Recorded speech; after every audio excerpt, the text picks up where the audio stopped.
on the road workers to brave the winter and keep our roads passable. We have more than 636,000 tons of salt stockpiled across the state, and we'll take additional salt deliveries throughout the winter. Last year we used over 800,000 tons of salt. Obviously, keeping our roads as safe as possible in the winter is a team effort.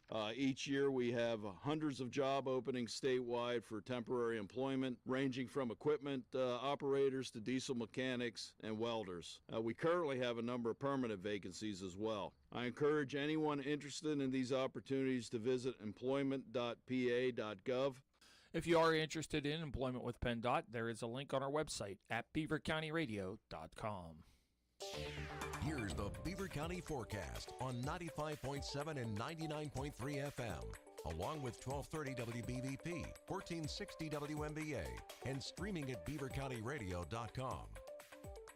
Increasing clouds today with a high of 72 degrees. Showers and thunderstorms are likely overnight tonight with a low down to 56. Tomorrow morning, showers likely. Otherwise, it's going to be mostly cloudy throughout the day with a high of 63 degrees. Friday will be sunny but cool with a high of 59 degrees. Saturday, partly sunny, high 65. And Sunday, mostly sunny with a high of 59 degrees. That is a look at the news for now. I'm Frank Sparks, Beaver County Radio News. 95.7 and 99.3 FM, 1230 WBVP, 1460 WMBA, and beavercountyradio.com. Now, it's time to talk on Teleforum on Beaver County Radio, 1230 WBVP, 1460 WMBA, 99.3 FM, and beavercountyradio.com. And now, here is the host of the show, Eddie Crow.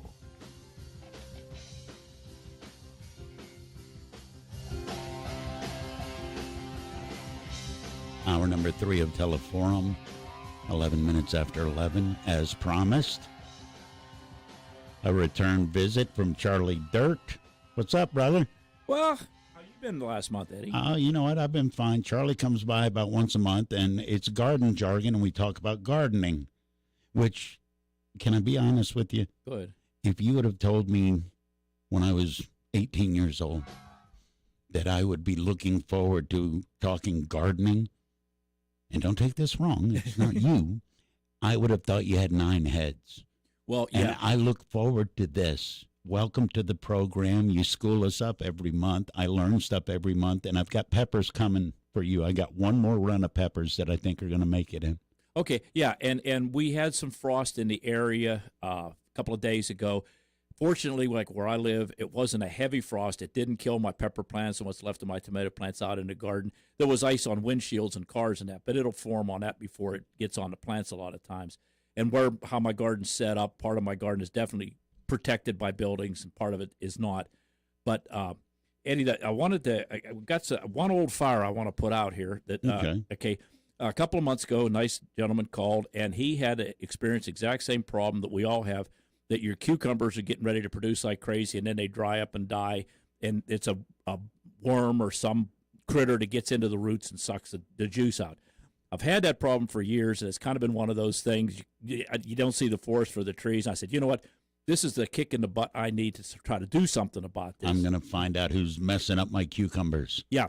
Well, I have said before repeatedly, I'm not a big fan of herbicides, pesticides, whatever.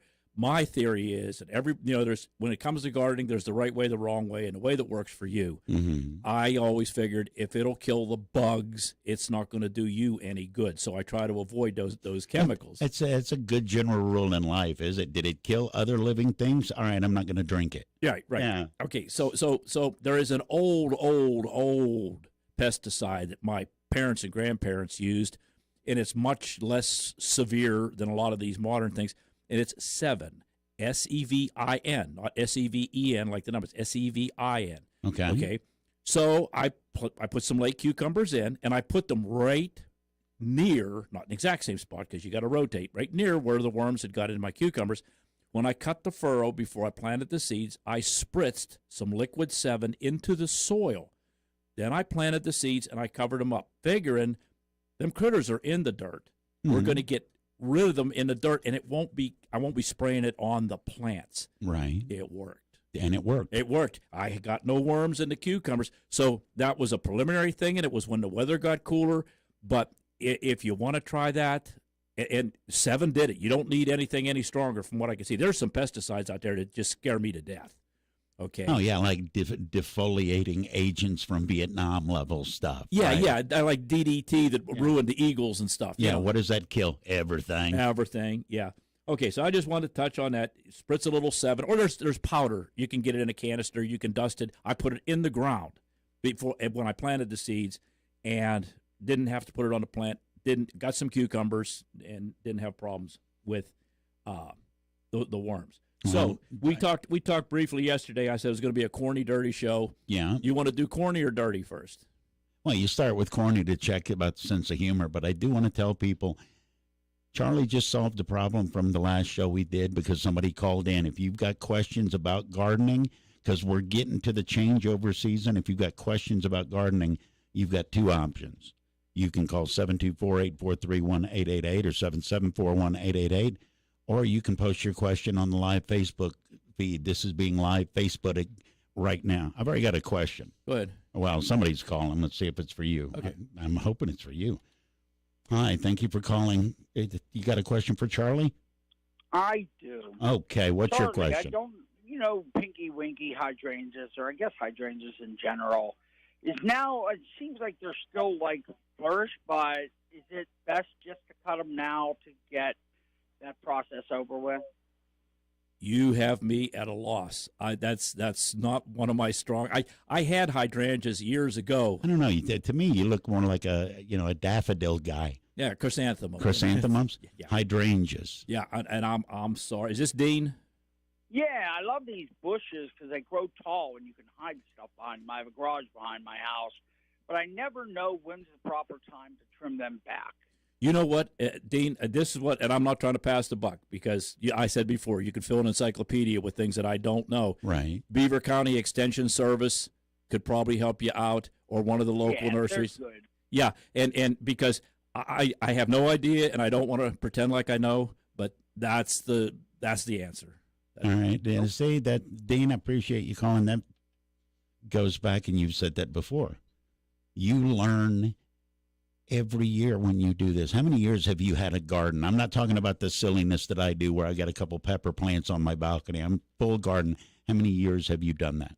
Started my first garden when I was a kid, when I was about 10 years old, so 61 years. And you still recognize there's stuff that you don't know. You can fill an encyclopedia. You learn every single year? Yeah, and Eddie, you know how you learn a lot was when somebody asks you a question. Yeah. Now, just out of curiosity, I don't have hydrangeas, but Dean wants to know what's a good time to trim them. Yeah. I'm going to look that up, even though I don't have hydrangeas, because that's part of the fun of it, is you get knowledge. You know? And that's what keeps it. Well, that and the really vegetables that are great, and you know where they're coming from. Exactly. Okay. So I aimed all the other shows pretty much at the starting gardener, the first year with the garden. I want to shoot a little bit down the road to maybe somebody that's had a garden for a few years now. Okay. Okay. And I will say this, there are more varieties of corn than you can ever imagine. Okay. There are many, many varieties of sweet corn. Yes. Okay. Then you have and you grew up in the country, field corn. Yes. The corn that is grown as feed for animals. And it's different corn, and they're very specific about what field has what. Yes. Okay. Now, and then there's another kind. Well, there's decorative corn. People call it Indian corn. Okay, the ears of corn. Are we still allowed to call it that? Native American corn? Indigenous American corn. Harvest corn? Yeah, I don't know. I thought that when I was saying it, but I know. Okay, all right. So, anyways, if this was Penn State, they'd shut you down. Tom. Oh yeah, okay. But or the logo on the football team or whatever. But anyway, no doubt. No, I don't want to get political. Okay, but here's the thing. There's decorative corn, okay? That's the stuff that people hang on their door. Yes, okay. yes. Not edible, okay? I don't even know if an animal would eat it. I don't know, but... Yes, yes, animals will eat it because I've seen decorative corn after the season get pitched into the hog pen. They will eat it. Okay. Yes, they will. Or something else. Yeah. Okay. Then, if you ride a motorcycle in Beaver County, you know there's a pretty good motorcycle mechanic. He goes by Dude. And see, perfect name for a motorcycle. Who's your mechanic? Dude. Oh, dude's good. Dude, yeah. Okay. So anyway, he gave me a heads up about something because gardeners go talk to other gardeners. That's what we do. So I went to the motorcycle shop and we're talking garden, and he told me about a corn. And I never thought about this. There is a specific corn that you dry to make cornmeal. Okay, cornbread, corn muffins, polenta, that kind of stuff. And he told grits, but okay. Grits. Yeah. Grits. Okay, yeah. All right, grits and gravy and okay. But anyway, so he told me about this corn, and it's a red corn. Okay. And the name of the corn is Florina, Floriani, red flint. Okay. All right. And you dry it and you make cornmeal out of it. And I looked it up. It's a more flavorful corn per se than your normal corn that you would use for cornmeal. And a few years ago, I grew a red sweet corn. I can't even get the seeds anymore. It was a burpee seed, and they called it ruby red or something. I grew it for a novelty, and it tasted like the other corn, and then I couldn't get the seeds. But there are red edible corns, sweet corn, and this corn that you make cornmeal out of. Now, you got to be pretty serious to grow your own corn and make your own cornmeal. Yes, you do. Okay. Yeah. You need first off, you're going to need a pretty good piece of land. Second off, you're going to need to enjoy getting shredded, walking by it in shorts. And third, you're going to need a grinding stone of some sort.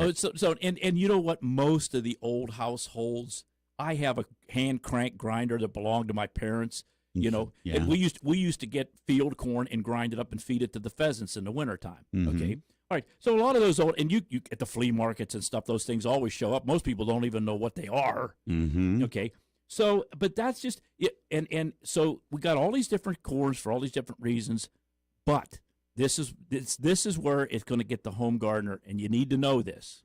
I want to know this because I want to do corn, and I'm not there yet. Is this going to help me? Yes. School me up. Okay. There are a lot of hybrid corns, and there's your normal corn, and then they have what they call the sugar enhanced. Okay. Now we're cooking. Okay. There's actually a corn. The name of the corn is candy corn. That's how sweet it is. Okay, it's real corn. It's not that nasty gelatin Halloween crap. No. This is corn. This is that you grow it. Okay. Candy corn, and it's neat. The stalks get about 10 feet tall, and the stalks are purple. It's very decorative in your garden. Okay. Cool. Now, so let's say you've been gardening a few years, you've expanded your garden, you say, I want to try a couple different kinds of corn. Okay. These corns are not compatible with each other. There are corns, and you look. Oh my God! I've got a corn stalk fist fight going on in my garden. Well, no. What happens is the tassel on the top of the corn. That's what pollinates. That's the flower. Yeah. Okay. All right. You have to separate the sugar-enhanced corns from your non-sugar-enhanced, and you can't even grow all the sugar-enhanced types together. If you pick up the seed package, and it'll say name of the corn. It says Eddie Crow corn. Okay. And it says SE or SU beside the name. Okay. That's a sugar-enhanced. That's one type. Okay. You can grow them side by side. There's another super-duper sweet, and that's SH2. That'll say Eddie Crow corn SH2. They recommend about 100 feet between that and your other corns, or something you can do, and I do this anyways. I don't want all the corn at one time. Stagger your planting. If you're going to plant two different kinds, there's a certain amount of days you plant the one corn and it's tasseling and it's pollinating at a different time than the other ones. So then you don't need quite as much space. But this is how you learn, Eddie. I was dumb. I planted popcorn one year. You know what? You get these thoughts in your head. Yeah. I don't eat microwave popcorn. I pop my own popcorn. Okay? Old school. Now, were you a Jiffy Pop guy, or did it have to be corn in a skillet with oil? I have a corn popper with a lid on it that's got a handle that you turn. You put your butter or your oil in, and you pop it. It smells good. And okay, and it's like, you know what's in there. Yeah. You don't know what's in that Jiffy Pop. You don't know what's in that micro. Okay, we're not going to get down that road. But anyway, so I had some popcorn. I bought it in the store. I said, I wonder if this stuff will grow. Okay. So I planted it, and it grew. I got lots of popcorn. And you can take an ear of popcorn, put it in a brown paper bag, Uh-huh. and put it in a microwave, and you can pop it. And it'll come out a popped ear of corn. Yeah. Some of them will pop off, but some will stay on there, and it's kind of funky to see, actually. Yeah, okay. But anyway, I didn't understand about that cross-pollination. Mm-hmm. And I had sweet corn fairly close to it. And I thought, what's the matter with my corn this year? It doesn't taste right, okay? It had cross-pollinated with the popcorn, which is a totally different genetic thing, okay?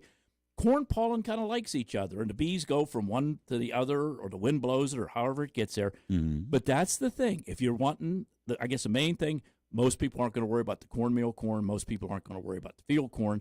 They might want to grow 2 different kinds of sweet corn. Look on the seed package. Now, can you see this? Can we do this? Can you see this? You're holding it up to the camera. I got a message here from Melissa. She says it's called gem corn. The harvest corn, the Indian corn, the colored stuff. Okay. She texted or she messaged on a Facebook feed.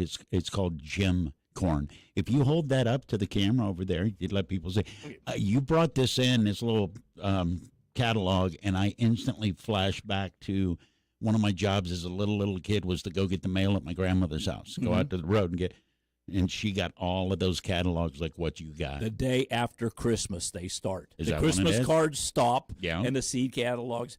And I told you the trouble you can get in sitting down at night with a couple of beers and a seed catalog. That's like old school Amazon binge drinking / shopping. Yeah.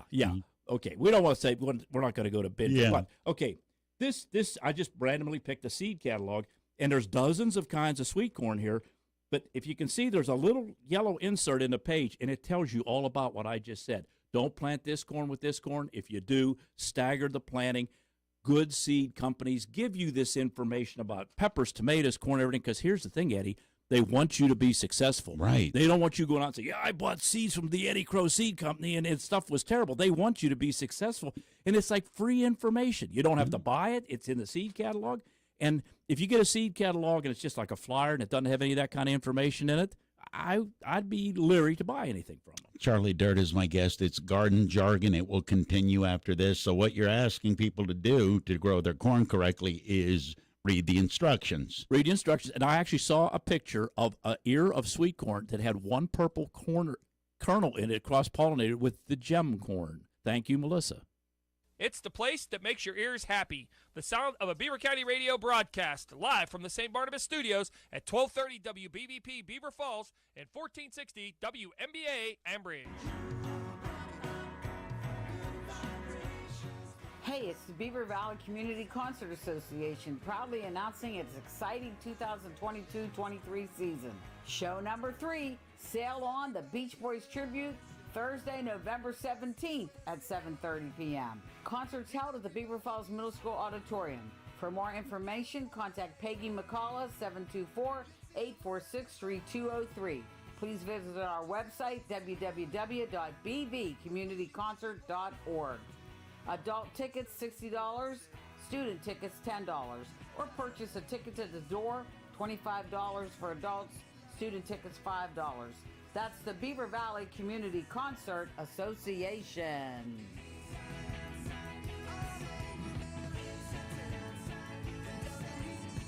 Ah, yes. It's a proud moment watching your kids leave the nest and become independent. Unless they wait until they're almost 50. Like John Fetterman. Yeah, he lived off his parents until he was 49. The Pittsburgh Post-Gazette reported that Fetterman's parents were his principal source of income. And freeloading Fetterman didn't pay his property taxes either. It took 60 liens and lawsuits before he paid up. Fetterman didn't pay his taxes, but he wants us to pay more. Fetterman's pushing higher taxes, even for families making under $75,000. He also pushed a 46% hike in the Pennsylvania state income tax rate.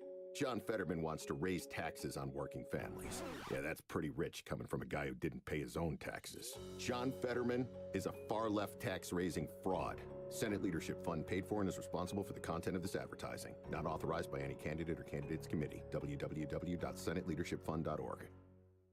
Do you need help paying your Medicare prescription drug costs? If your annual income is under $20,388 for an individual or $27,468 for a couple, you may qualify for Extra Help. Extra Help assists with paying for your planned premium and lowers out-of-pocket pharmacy costs for prescription medication.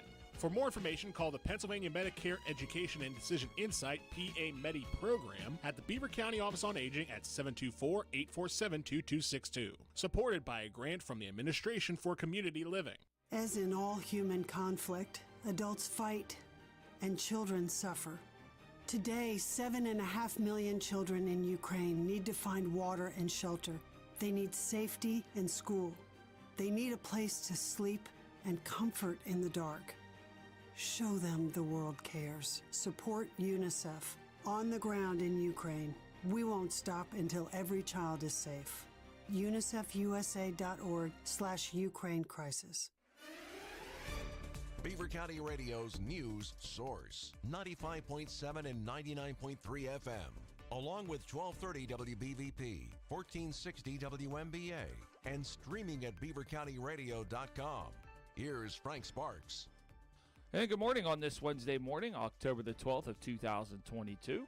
Our Beaver County radio weather forecast for today is calling for increasing clouds, high up to 72 degrees. We'll have some showers and thunderstorms rolling in overnight.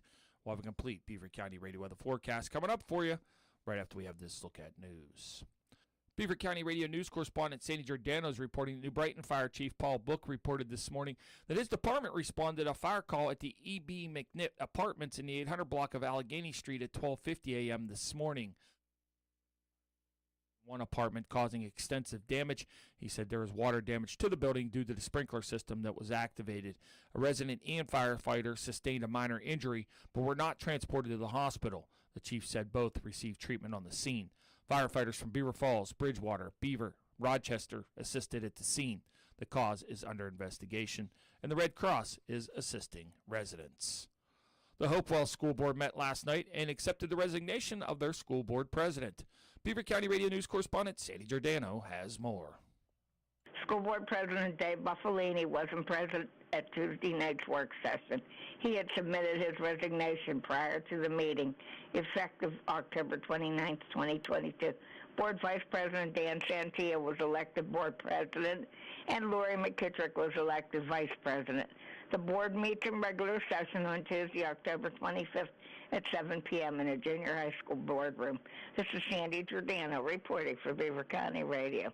A federal jury awarded a former Allegheny County jailer close to $1 million last week in his lawsuit alleging he was fired in retaliation for reporting racist comments and text from a supervisor.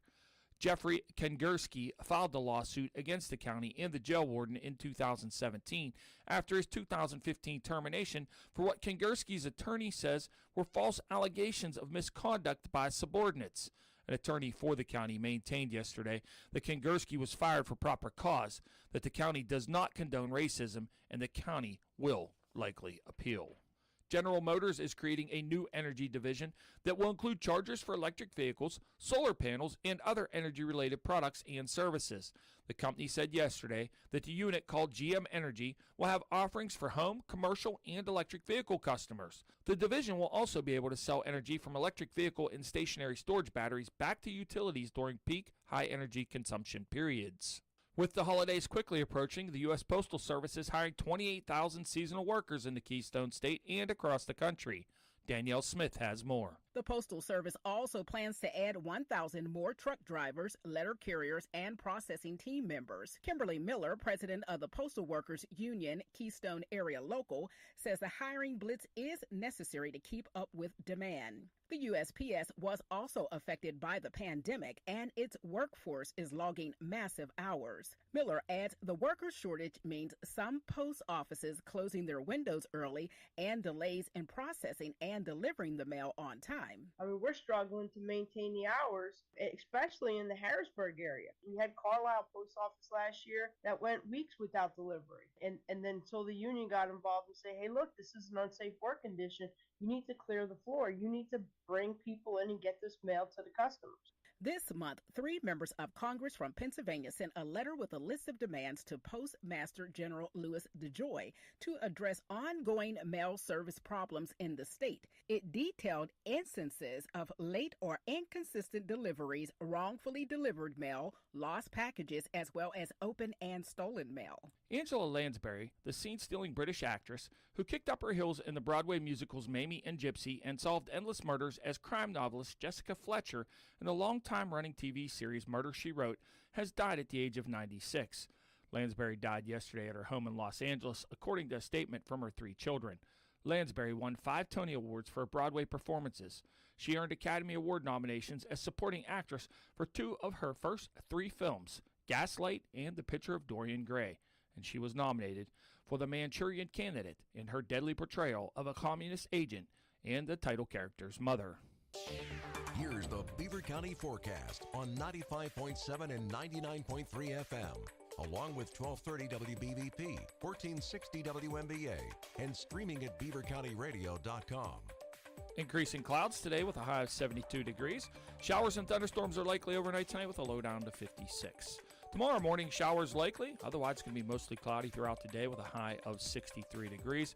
Friday will be sunny but cool with a high of 59 degrees. Saturday, partly sunny, high 65, and Sunday, mostly sunny with a high of 59 degrees. That is a look at the news for now. I'm Frank Sparks, Beaver County Radio News. 95.7 and 99.3 FM, 1230 WBVP, 1460 WMBA, and beavercountyradio.com. Where the listeners of Beaver County have a voice. Teleforum with Eddie Crow, 724-843-1888, 724-774-1888. It is Teleforum. More specifically this hour, it's Garden Jargon. Our friend Charlie Dirt visiting, and we talk about gardening. And I realize as I say that, that might sound kind of weird. I find it absolutely fascinating when you come in, Charlie. Well, thank you. We were talking about corn earlier. Right. Well, first I want to say I take that as a compliment. Man, I would so much rather.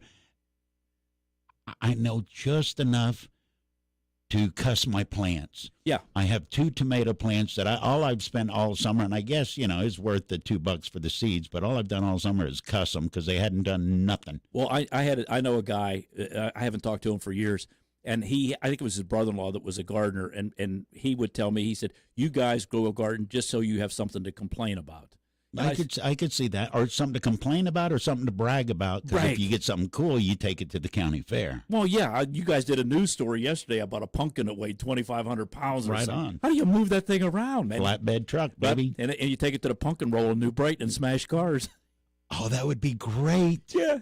You show up at a pumpkin roll, and your pumpkin's the size of a Buick. Yeah, and you rolled over a Toyota. Yeah, that'd be the greatest pumpkin roll ever. Mm-hmm. I knew we were going to talk about corn, but something else we were going to talk about, and this ties in to what I think I'm supposed to be doing this winter. Should I be preparing my dirt? Okay. Or should I be buying new dirt? That's such a gutless farmer or gardener thing. I bought a bag of dirt. Well, you got to do what you got to do. If you don't have access to good soil around you, and you're only doing containers, a lot of times I'm fortunate where I live in Beaver Falls. The soil is beautiful. It's loamy.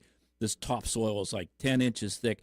But if you got shale or you're downtown and there's a lot of fill where there's been old construction torn down and that, you don't have any choice. But that's what I wanted to get into here. Dirt is not dirt. There's 3 different things, and when I explain it to you a little bit, you'll understand what I'm talking about, I hope. Okay.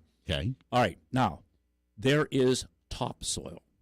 Topsoil can be purchased in bags, or it can be purchased by the truckload. A lot of people like to put lawns in the fall because fall is a good time to sow grass because the roots grow down in the wintertime, and it's strong, and by the time spring comes, you got nice green grass, the roots are established.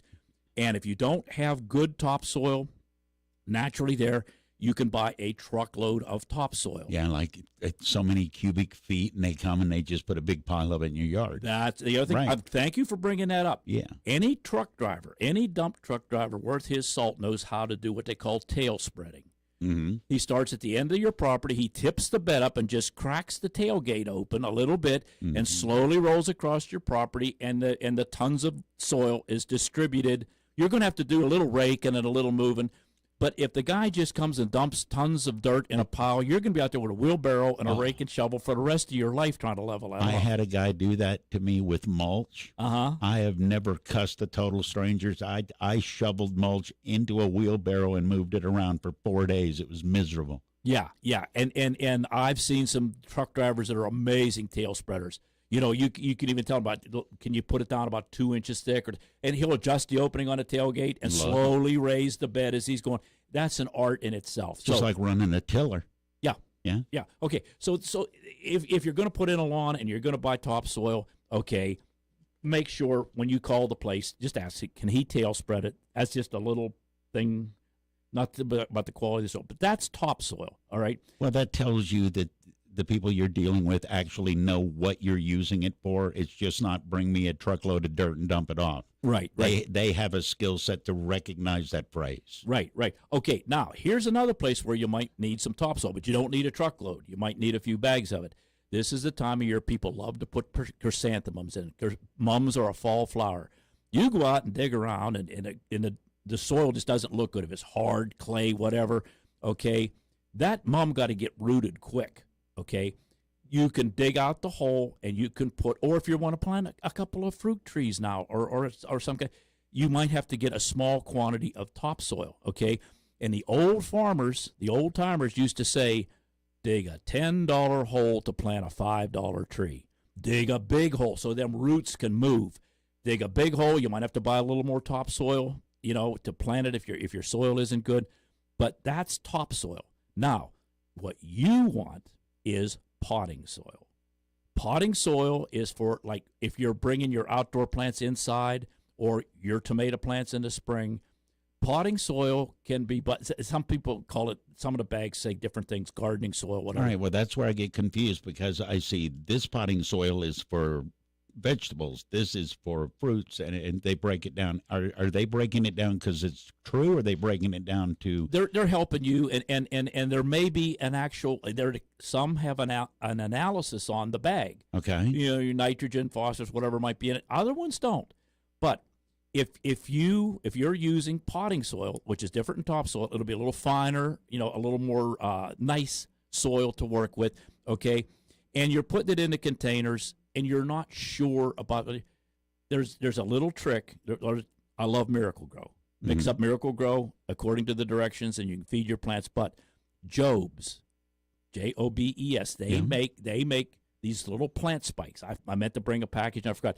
They're little green-colored sticks. They're about 2 or 3 inches long. I know what you're talking about. Yeah, maybe feeder spikes, right? Yeah, and you can put that, and the beauty of that, Eddie, is they release slowly. They slowly dissolve with the moisture in your container, and they slowly feed your plant.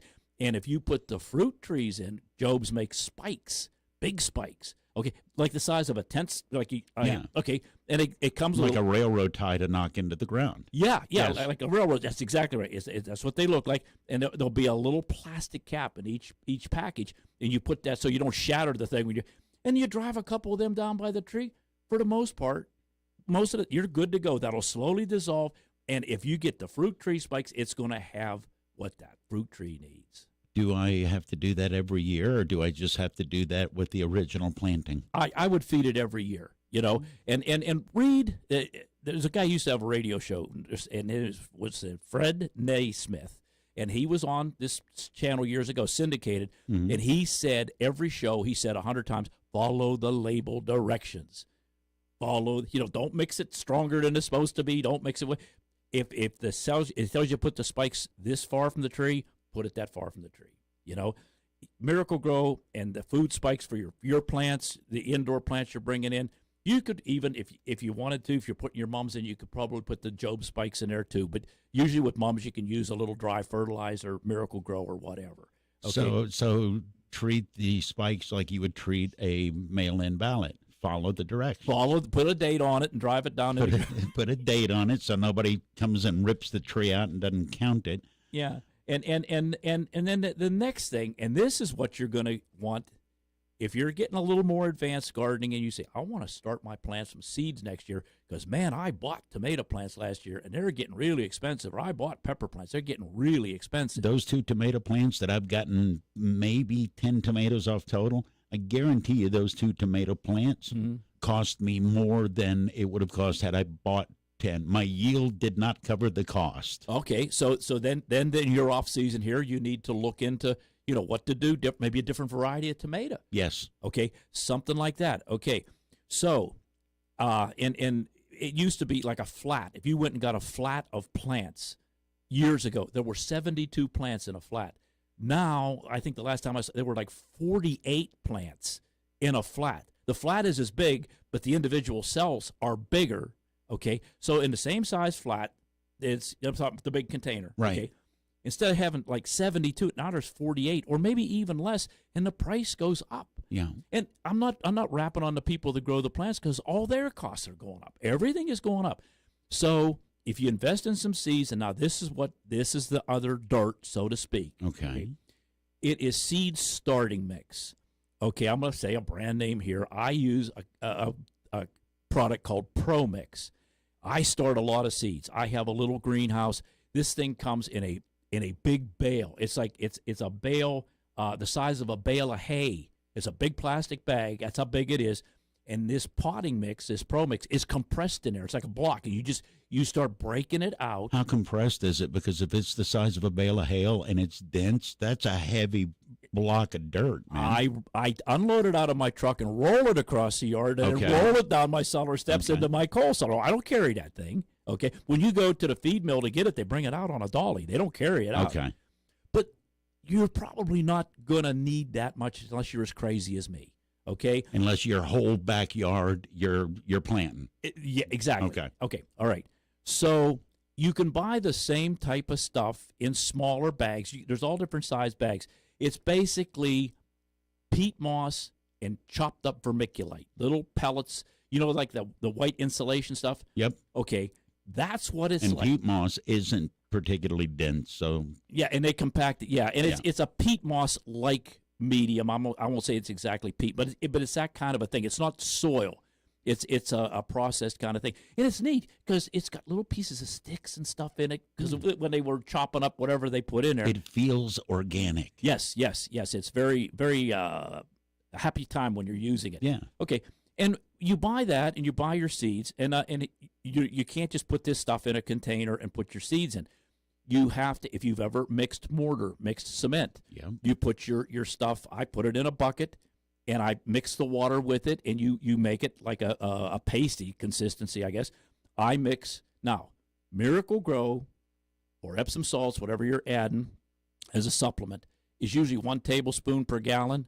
If you're starting plants, 1/4 of a tablespoon per gallon, because them little baby plants can't deal with it. Yeah, a 6-month-old baby can't eat a T-bone steak. Right. Okay, plants are the same way. They just need a little bit of food to get them going.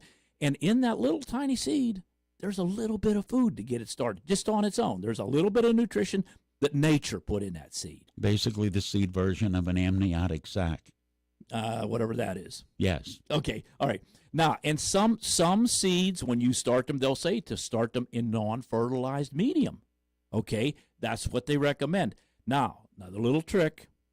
If you're planting peppers, you've got to, or celery, you got to use what they call bottom heat. Start your plants, whatever container it is, and get a heating pad. Everybody's got sore muscles. Everybody's got a heating pad laying around. Right. Put it on a heating pad till it germinates, because peppers and celery and stuff like that need some bottom heat to get them going. If you buy seeds from one of these seed companies, say like pepper seeds, and you call them up and you say they didn't germinate, the first thing the customer service agent is going to say is, did you put bottom heat on them? That's okay. And when Dawn and Adele did this show, okay, they did the garden show for years. I loved listening to them. Dawn told the story that he didn't start peppers anymore because he used to start his peppers on an old refrigerator that radiated heat up off of the cooling unit, and he got rid of the old refrigerator, so he didn't start peppers. So he lost his underneath heat, and it didn't work. Yeah. And it's just, there's a lot of little tricks. And let me tell you something. Talk to somebody that's doing it. You can go to the internet, and like I said, the seed catalog itself will give you a lot of information because they want you to be successful. Sure. Okay, But there's a multitude of gardeners out there. Everybody that's as crazy as me. And see, I look at it this way, Eddie. If I'm going to work, I'm going to eat it. I'm not going to mow it. All right? Oh, no doubt. I bought a brand new lawnmower recently because I use it to mulch my garden. I use it to grind up old corn stalks and stuff. I could mow what little bit of grass I got with a pair of scissors. Okay, I got paths around that I have grass on. But that's just me. If you just got a little garden and you want to start a few plants, get a small bag of the seed. It'll say seed starting mix, pro mix. It has different commercial names. It's all basically the same stuff. All right, I want to move on because we're running like we always do. We get wound up. Charlie Dirt's my guest. It's Garden Jargon. Well, first, somebody may have a question for you, then I'll get to my thing. Hi, thank you for calling Teleforum. Do you have a question for Charlie? Hi, Eddie. How are you? I'm good. How are you? Good. Hey, I just wanted to know, I don't know if he can answer, when's the best time to prune rose bushes? Here we go again. And I'm going to hang up All and right. listen on the radio, okay? Yes, You can answer it. If not, that's fine. All right. Okay, you have a good day. You too. All right, when do I prune my rose bushes? Which sounds like a disturbingly personal question. Yes, It's it not. does. Well, actually, no. She sounds Okay. like a very nice lady. All right. I have some rose bushes. They were on my property when I moved into my house in 1975. These are old rose bushes, and they're the old traditional. They only bloom once. They don't bloom monthly. Okay, a lot of those rose bushes that bloom monthly don't live too many years. So These you get one bloom a year. bloom. And Okay. what I do about this time of year when I'm cleaning up the garden, I prune them back. I cut them back. You'll see a lot of dead material on there. Cut it back. You definitely don't want to prune them in the spring because you're going to be cutting off where the bloom is You're going to be. cutting off where the blossoms are going to come up. Yes, Yeah. yes. So I can go on this experience, and this is all I got. I prune mine in the fall, cut them back if they need it. They've been there as long as I've lived in the house, and they were there when I bought the house. Now, your modern roses that bloom monthly, I would check with a nursery or something like that. But I prune mine when they're becoming dormant, so that when the new shoot comes up in the spring, that's where your bud's going to be. That's where your flowers. It's going to be on the fresh cut that has had time to heal up a little bit. Yeah. All right. I want to ask you this because I've seen this on the internet, and it's something that I absolutely love. I'll eat mushrooms on anything. Me too. If there's a steak without mushrooms, it's not done right. And I've seen this, and you had it on your list. I see indoor mushroom growing kits. My first reaction is, oh, I bet it's like those home brewing beer kits, and it's a bigger hassle than it's worth. Well, if I want to grow mushrooms, and I got a dank, dark basement, too, so I'm covered with that. Yeah. Well, there's that old saying, everybody thinks I'm a mushroom because they keep me in the dark and feed me, Yes. Yeah. Okay. All right. This is my question to the listening audience. I've looked at those things.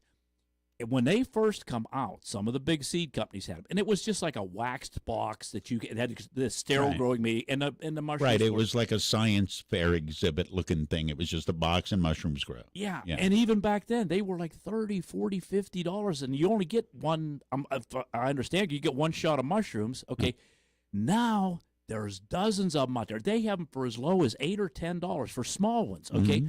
All the way up to bigger ones, and there's permanent things. I'm asking, has anybody used these? Do you like them? Are they worth the money?